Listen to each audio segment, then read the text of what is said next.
To Serve with Love, the novel written by Braithwaite.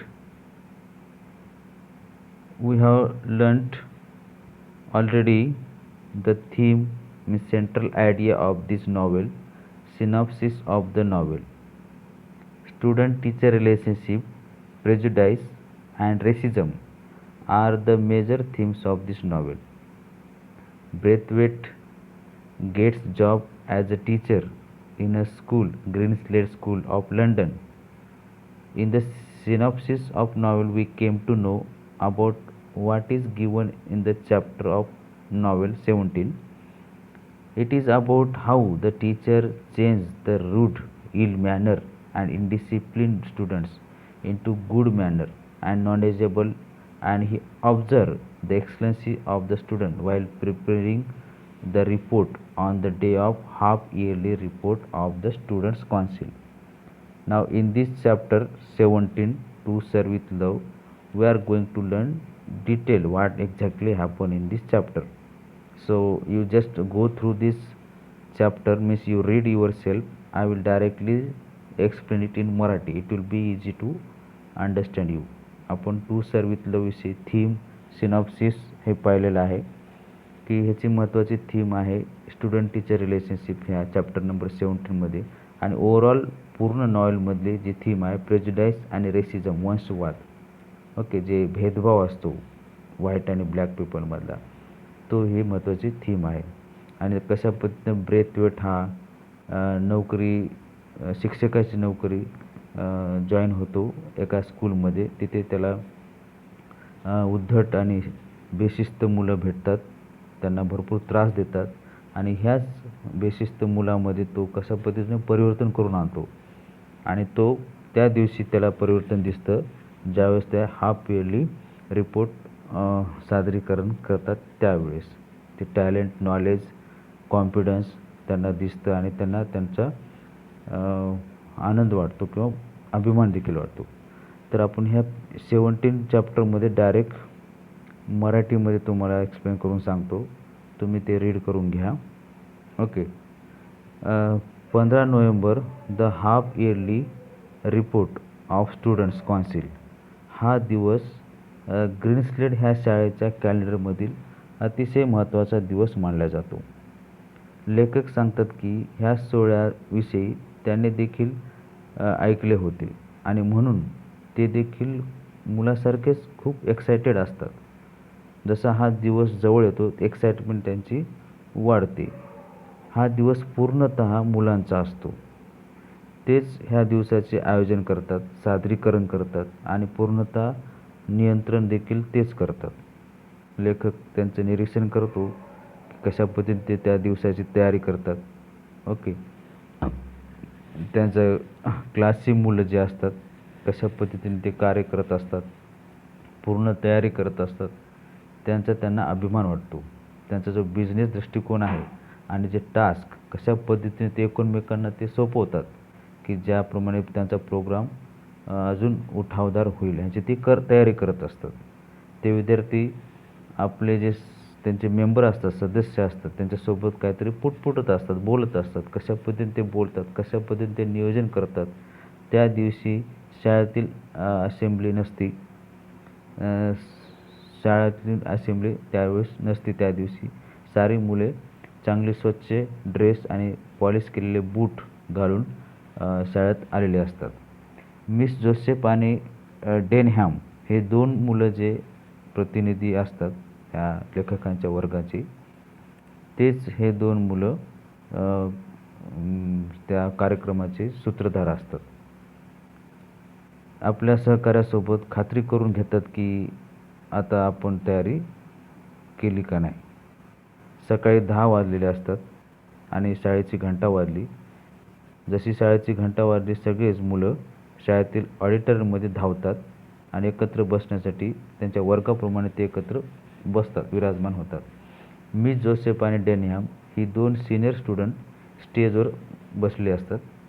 त्यांच्या बाजूला headmaster त्यांचा mister Florian हा देखील विराजमान होतो. जसे मिस्टर फ्लोरियन येतात तसे ते शांतता पसरते. सगळे सिरियस वातावरण होतं. मिस्टर फ्लोरेन उभे राहतात आणि ते प्रारंभीचे भाषण देतात. त्या भाषणामध्ये त्यांनी काय सांगतात, की त्यांचं भाषण खूप लेंदी असतं. त्यांनी शाळेची पॉलिसी काय, त्या शाळेचे प्रोग्राम काय, त्यांचे कार्यक्रम जो आज होणार आहे त्यांचं उद्दिष्ट, महत्त्व काय, हे विद्यार्थ्यांचे योगदान काय, हे स्पष्टपणे सांगितले जाते त्यांच्याकडून. तर ह्या कार्यक्रम हीच मुले कशा पद्धतीने यशस्वीरित्या पार पडतील यांची प्रशंसा देखील ते करतात मधोमधी. आणि ज्या गरजेच्या गोष्टी असतात की ज्या मुलांनी करायला पाहिजे, की जसे की स्वच्छता असेल, सामान्य वागण्यामध्ये जे परिवर्तन असेल किंवा शिक्षण प्राप्त करणे, ह्या गोष्टी देखील मधोमधी सांगतात. आणि लेखक हे सारं ऐकून त्यांना कळतं की ही जी व्यक्ती आहे हेडमास्टर शाळेतून काही दूर नव्हती. त्यांनी सर्वांना स्वतःलाही समजून घेतले होते किंवा ओळखून घेतले होते. शेवटी हेडमास्टरची स्पीच संपते. ओके, काउन्सिल मीटिंग आणि सर्वांना शुभेच्छा देतात आणि आपलं भाषण ते स्पष्टपणे थांबवतात आणि स्टेज सोडून ते निघतात. जसे त्यांचे भाषण थांबले त्यावेळेस मुलं टाळ्याच्या गडगडाट करतात. आता नंतर काय होतं, ठरल्याप्रमाणे आता साऱ्या गोष्टी कार्यक्रम नियोजितप्रमाणे सुरू करण्यात आल्या. सुरुवातीला मिस जोसेफ उभी राहिली आणि थोडक्यात काउन्सिलचे उद्दिष्ट काय आहेत, त्यांची कार्यपद्धती काय आहे सांगितली. प्रत्येक वर्ग ह्या ठिकाणी आपले प्रदर्शन करणार होते. हाफ इयरलीचा जो अभ्यास पूर्ण झाला त्यावर प्रत्येक विषयांचा एक प्रतिनिधी निवडण्यात आला होता. सर्व वर्गांचे रिपोर्ट सादरीकरण झाल्यावर एक शिक्षकांचे पॅनल स्टेजवर आमंत्रित होणार होते. रिपोर्टनंतर जे प्रश्न उद्भवणार होते त्यांचे उत्तर देण्यासाठी हे शिक्षकांची निवड करणार होते. ती शिक्षकाची निवड पूर्णतः विद्यार्थीच करणार होते. त्यातील काही इतर शिक्षकांना देखील काही माहिती नव्हती की आपले हे नाव त्या पॅनलमध्ये येईल का नाही.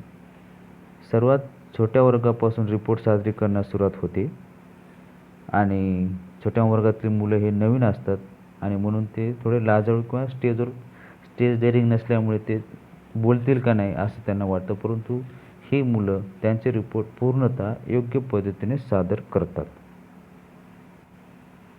आता असेच एका वर्गानंतर दुसरा वर्ग असे एकोपाठोमाग एक वर्ग आपापले सादरीकरण करतात आणि स्वतःला एक्सप्रेस करण्याची योग्यता, ओके, यामध्ये विकास दिसून येतो. जे विषय त्यांना समजले असतात तेच विषय येथे सादरीकरणासाठी घेतलेले असतात. ज्यावेळी लेखकांचा वर्गाचा टर्न येतो त्यावेळेस लेखक उभे राहून उत्साहाने पाहत असतात. डेनिहम हा वर्ग प्रतिनिधीचे नाव पुकारतो. त्यांच्या विषयासह जसे की Potter arithmetic, Sapiano nature study, Miss Peg and Jackson geography, Miss Dare and Furman physiology, Miss Dodd history, Denham PT and games, Miss Joseph domestic science अशा पद्धतीने नाव पुकारतो. आणि डेनहॅम आत्मविश्वासाने सिनियर मुलींना पुकारताना मिस हा शब्द वापरतो. हे पाहून लेखकाला खूप आनंद वाटतो आणि अभिमानही वाटतो आणि लेखकाला खात्री होते की हेच ध्येय काय यंगर मुलं, लहान मुले अडल्टहूडपर्यंत असेच त्यांनी जर सन्माननीय भाषा वापरली तर कदाचित ते त्यांना योग्य ठरेल. तसे नाव घेतली जातात तसे विद्यार्थी स्टेजवर येऊन आपल्या जागेवर विराजमान होतात. अतिशय गंभीरपणे ते बसतात. ओके, आता मिस जोसेफ एक फॉर्मल स्पीच देते. ती म्हणाले की त्यांचे लेसन हे विशिष्ट प्रकारचे जसे की मानवतेमधील बंधुत्व आणि सगळ्या विषयातून हेच शिक्षक शिकत आले आहेत की कशा पद्धतीने सर्व मानव हे परस्पर अवलंबून आहेत. ओके, आणि जरी ते भौगोलिक किंवा रंग किंवा वंश किंवा नस्ल किंवा जाती धर्म आणि वेगवेगळे असले तरी ते सारखे आहेत. नंतर तिने पोटरला स्टेजवर आमंत्रित केले. पोटर येतो. तो मोजमाप विषयीचे कार्य जे केले त्याविषयी त्याने सांगितले. किलोग्राम आणि पाऊंड मीटर आणि फूट यामधील जे रिलेशनशिप असते ह्याविषयी त्याने सांगितले. नंतर तो सांगतो की तो जगभरात एक किंवा इतर 2 पद्धती ज्या उपयोगीत असतात किंवा समजलेल्या की ज्या समाजातील किंवा देशांतर्गतील लोकांना समजून घेण्याचे एक प्रतीक असते. नंतर येतो शॅपियोनो. शॅपियोनो हा त्याने वर्गात केलेले अभ्यासाविषयी बोलतो. जसे की शेतीतील पिके, गहू, कापूस, बटाटा यांच्यावर रोगराई किंवा हानिकारक कीटक पसरतात त्याविषयी त्याने सांगितले. त्यांनी दाखवून दिले की जगात असे किती देश आहेत की ज्यांनी त्यांचे ज्ञान आणि संशोधन ब्रीडिंग हॅबिट आणि ह्या कीटकांचे स्थलांतर आणि हळूहळू त्यांची कमी झालेली भीती आणि त्यांनी प्रेझेंट केलेले महत्त्वाचे उत्पादने ह्याविषयी तो सांगतो. नंतर मिस पेग आणि जॅक्सनने भूगोल हा विषय दोघात विभागून घेतलेला होता. जॅक्सन सुरुवात करतो. तो सांगतो खनिज डिपॉझिट म्हणजे मिनरल डिपॉझिट, भाज्या पृष्ठावर कशा पद्धतीने उगतात, एक देश कशा पद्धतीने श्रीमंत पण इतर गोष्टीत तो कमी असतो आणि परस्परावलंबन आंतरबदल देशांतर्गत कशा पद्धतीने फॉलो करतात इथपर्यंत सांगतो. नंतर मिस पेग कंटिन्यू करते. मिस पेग मानवी संबंध आणि महायुद्धानंतर ज्या अडचणी लोकांना फेस कराव्या लागल्या त्याविषयी ती सांगते. जसे की अन्न, वस्त्र, निवारा ह्या गोष्टीची अडचण युद्धानंतर झाली होती. नंतर हजारो रिफ्युजीज दुसऱ्या देशातील नागरिक ज्यांना स्टेटलेस किंवा अनवॉन्टेड समजले गेले आणि युनेस्कोने जे प्रयत्न आणि प्रोग्राम त्यांच्यासाठी केले तिचा देखील उल्लेख इथे ती करते.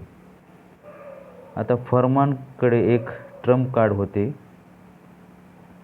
फरमानकडे तर नाव पुकारले गेले. त्याने वेल्स आणि ॲल्सन ह्या स्टेज मागे होते हे दोघं. त्यांना त्याने खुणावले फरमानने आणि जसे ह्याने खुणावले तसे हे दोघांनी एक स्केल्टन म्हणजे मानवी हाडांचा सापळा घेऊन ते स्टेजवर आले. तो स्केल्टन एका स्क्रूला त्याच्या खोपडीच्या वरच्या बाजूला त्याने लटकवला आणि शेवटच्या कॉर्डकडे तो फिरत होता. अशी अरेंजमेंट पाहून सगळीकडे हास्य पसरले आणि सगळा हॉल तो हसायला लागला. विनोदी वातावरण तयार झाले. पण लगेचच शांतता आणि गंभीरता पसरली जेव्हा फरमान बोलायला सुरुवात केली. त्याचा आवाज हा स्पष्ट असतो. त्याच्या आवाजात ड्रॅमॅटिक सेन्स होता. शांतपणे त्याने सांगितले की एका स्त्रीचे स्केल्टन आहे आणि हे फॅक्ट आहे की तो सिद्ध करू शकतो, परंतु हे खात्रीने सांगू शकत नाही की ती चायनीज आहे का फ्रेंच आहे का जर्मन किंवा ग्रीक आहे आणि ती ब्राऊन आहे का व्हाईट आहे का ब्लॅक आहे का मिश्रित आहे हे कोणीच सांगू शकत नाही. आणि त्याने सांगितले की त्यांच्या वर्गाने एक कंक्लुजन केले की जगातील सारे लोक हे मूळतः सारखेच असतात. ट्रिमिंग्स म्हणजे सुपरफिशियल थिंग्स ह्या वेगवेगळ्या असल्या तरी असू शकतात, पण फाउंडेशन म्हणजे पाया हा ब्ल्यूप्रिंट म्हणजे मास्टर प्लॅनप्रमाणे समानच असतो. अशा पद्धतीने फरमानने पटवून दिले आणि फरमान खरोखरच अद्भुत होता. फरमानच्या परफॉर्मन्सनंतर मिस डॉड येते की ह्यापुढे कंटिन्यू करते. ती सर्व सांगते की सर्व मानवाला जे प्रॉब्लेम आहेत त्याविषयी ती बोलते. जसे की आजारपण, रोगराई, ज्ञान, उपदेश, सहकार्य, देवाणघेवाण मुळे होणारे फायदे ह्याविषयी तिने सांगितले. नंतर येते मिस डॉड. तिने इतिहासाच्या तासात शिकलेले धडे यावर ते रिपोर्ट सादर केला. त्या रिपोर्टमध्ये ती बोलते इंग्लंडमधील रिफॉर्मेशन, स्वतंत्र मिळण्यासाठी किंवा बनवण्यासाठी मानवाने केलेले स्ट्रगल म्हणजे चळवळी, त्यांचे स्थापित धार्मिक परंपरेला तोडून टाकण्याचे प्रयत्न. जेव्हा हे प्रयत्न सुरू होते तेव्हापासून सहनशीलता, कल्पना, विश्वास आणि इतरांची संस्कृती ह्याविषयीची कल्पनेची सुरुवात झाली असे ती सांगते. आता डेनहॅमचा रिपोर्ट हा नंबर येतो. डेनहॅमचा हा डेनॅमचा रिपोर्ट सर्वांना आश्चर्यचकित किंवा शॉक देण्यासारखा असतो. पी टी आणि गेम्स ह्या पॅटर्नवर त्यांनी टीका केलेली असते. त्याच्यामध्ये पी टी हा विषय इल कन्सिव्ड आणि पॉईंटलेस आहे असे तो म्हणतो. म्हणजे ह्या विषयाचा काही उपयोग नसतो किंवा फायदा नाही. त्यापेक्षा इतर कोणता गेम बेटर राहील असे तो म्हणतो. खरं तर तो सर्व विद्यार्थ्यांसाठीच बोलत होता, म्हणून सर्वांनी जोराने टाळ्या वाजून चेअरअप त्यानं केली. त्याचा रिपोर्ट संपल्यावर त्याने 2 मुलांना स्टेजवर बोलवले आणि 2 मुलांना एक एक त्याने चिठ्ठी दिली. त्या चिठ्ठीमध्ये त्याने एका शिक्षकाचे नाव लिहायला सांगितले आणि ती चिठ्ठी त्याने फोल्ड केली आणि त्या टोपीमध्ये घुसवली आणि एकामागे एक ती चिठ्ठी काढून त्याने ते जे शिक्षकाचे नाव त्याच्यामध्ये लिहिले होते त्याने ते वाचले. आता वाचले आणि त्याच्यामध्ये कोणाकोणाचे नाव निघाले? मिस्टर वेस्टन, मिसेस डेल इव्हॅन्स आणि मिस फिलिप्स ह्या 3 शिक्षकाचे नाव निघाले. डेनॅम आणि मिस जोसेफने स्टेज सोडले आणि त्यानंतर ते 3 शिक्षक स्टेजवर येऊन विराजमान झाले. मिस्टर वेस्टन हे 2 स्त्रिया मधोमध विराजमान होतात. प्रश्नांना सुरुवात झाली. लेखक बोलतो की ह्या अनुभवात त्यांच्यासाठी अविस्मरणीय होता. प्रश्न हे मोस्टली 2 टॉप क्लासमधूनच विचारले गेले, कारण लहान मुले हे लाजळू किंवा कमी कॉन्फिडन्स होते. त्यांना प्रश्न मांडण्यासाठी धाडस नव्हते. शिक्षकांना स्पष्टता नव्हती आणि ते अस्पष्टतेच्या कचाट्यात सापडले गेले. परंतु एक खूप मोठी आश्चर्यजनक गोष्ट आहे ती की तिन्ही शिक्षकापैकी जी ब्रेनलेस समजल्या जात होती, ओके, ब्रेनलेस समजल्या जाणारी मिस फिलिप्स ही शांत आणि बेस्ट माहिती सांगणारी निघाली. ती प्रत्येक प्रामाणिक आणि जिम्मेदारीपूर्वक प्रश्नांना कौशल्यतेने तोंड देत होती, काय गडबड न करता. वेस्टर्न रिडिक्युलस ठरले, कारण डेनहॅम आणि बर्नॅमचे जे क्लेवर प्रश्न होते त्यांना पाहून वेस्टर्न गोंधळात पडले. पी टी आणि एक्झरसाइजच्या विषयावर इफेक्टिव्हली सपोर्ट करू शकले नाहीत. ते जिम्मेदारीपूर्वक पी टीचे फायदे देऊ शकले नाहीत. डेनहॅम हा ट्रेंड बॉक्सर होता. त्याने सांगितले की एक्झरसाइजचा फायदा फक्त जो डेली प्रॅक्टिस करतो किंवा योग्य तास मिळाल्यावरच होतो. आठवड्यातून 2 वेळेस फक्त 20 मिनिटाचा पी टीचा तास असतो आणि ही वेस्ट ऑफ टाईम आहे. आता हे ऐकून मिस फिलिप्स उत्तर देण्यासाठी तयार होते. तिने लक्षात आणून दिले की शाळेतील प्रत्येक विषय, पी टी असो या गेम, ओके, हे काळजीपूर्वक कन्सिडर केले गेले असतात आणि ते टाइम टेबलमध्ये योग्यरित्या फिट केलेले असतात. ओके, आणि त्यासाठी फिट केलेले असतात आणि प्रत्येक विद्यार्थ्यांना जास्तीत जास्त फायदा व्हावा असा दृष्टिकोन असतो. शाळा ही मर्यादित सुविधा असताना देखील जास्तीत जास्त मुलांना योग्य शिक्षण देण्याचा प्रयत्न करते आणि कोणत्याही शक्तीचा हे असं म्हटलं जातं की सगळ्यांनाच आनंदी किंवा समाधानी ठेवणे हे कोणत्याही शक्तीच्या पलीकडे आहे. तुझ्यासारखे बॉक्सर, निष्पाप डोळे असणारे कदाचित तुला पी टीचा फायदा नसेल की जे शाळा ऑफर करते, पण लक्षात घे की इतर भरपूर मुलं आहेत की ज्यांच्यासाठी याचा प्रोग्राम परफेक्टली सूट होतो. तुझ्यासारखे काही मोठी मुलं यात मदतही करतात. डेनहॅम रिप्लाय देतो की पण आम्ही पी टी का करावी? ओके, पी टीचा पिरियड आहे तर सर्वांनी का करावी? ज्यांना गरज असेल त्यांना पी टी करू द्या. ओके, बाकीचे मुलं फुटबॉल किंवा इतर गेमची प्रॅक्टिस करत बसतील. हा प्रश्न काय होतो, कठीण होतो सोडवण्यासाठी. कारण आपण काय सांगू शकतो की प्रत्येकाने त्या शाळेचा नियमच असतो. तरी पण ही जी कठीण प्रश्नाला तोंड देण्यासाठी मिस फिलिप्स परत उत्तर देण्यासाठी तयार होते. तिचे निळेशार चमकणारे डोळे क्रॉसिंग स्टिककडे पाहून प्रफुल्लित होतात. ती बोलते, चला आपण म्हणूया की मनाची एक्झरसाइज की जशी बॉडीची एक्झरसाइज असते, शाळेतील पूर्ण टाइम टेबल हा शाळा सोडून गेल्यावर देखील फायदेमंद ठरतो विद्यार्थ्यांसाठी. जे तुला आवडत नसेल ते एक ट्रेनिंगचा भाग आहे. मला खात्री आहे की तुला यात पॉईंट दिसेल आणि हेच बोलल्यानंतर डेनहॅम हा तिथेच थांबतो. आता बेचारा डेनहॅम आता काहीच बोलू शकत नव्हता. तो गंभीर बसून राहिला गंभीरतेने. मिस फिलिप मोठे हास्य करते. आता डेनहॅम हा कम्प्लिटली हारला होता. अशा पद्धतीने आणि लेखक म्हणतात मला समजले की कशा पद्धतीने माझे विद्यार्थी प्रभावीपणे तिच्या क्लासला देखील कोप करू शकतात. आणि यानंतर सकाळ संपली आणि हेडमास्टर सकाळ संपत आली, त्याचा प्रोग्राम संपत आला. हेडमास्टर स्टेजवर आले आणि त्यांनी कार्यवाही थांबवली आणि आपल्या विद्यार्थ्याविषयी असणारा अभिमान, त्यांचे कार्याबद्दल प्रशंसा केली आणि प्रोग्राम इथेच थांबतो. पहिले रीड करून घ्या इंग्लिश ट्रान्सलेशन आणि मराठीत तुम्हाला लक्षात येईल. आणि नेक्स्ट व्हिडिओमध्ये ब्रेनस्टॉर्मिंग ॲक्टिव्हिटी आपण सॉल्व करू. मी मराठीत सांगण्याचा प्रयत्न केला आहे. ओके, समजून घेण्याचा तुम्ही पण प्रयत्न करा. ओके, काय असलं काय गोष्टी राहिल्या असतील तर कॉमेंटमध्ये सांगा. That's all. थँक्यू.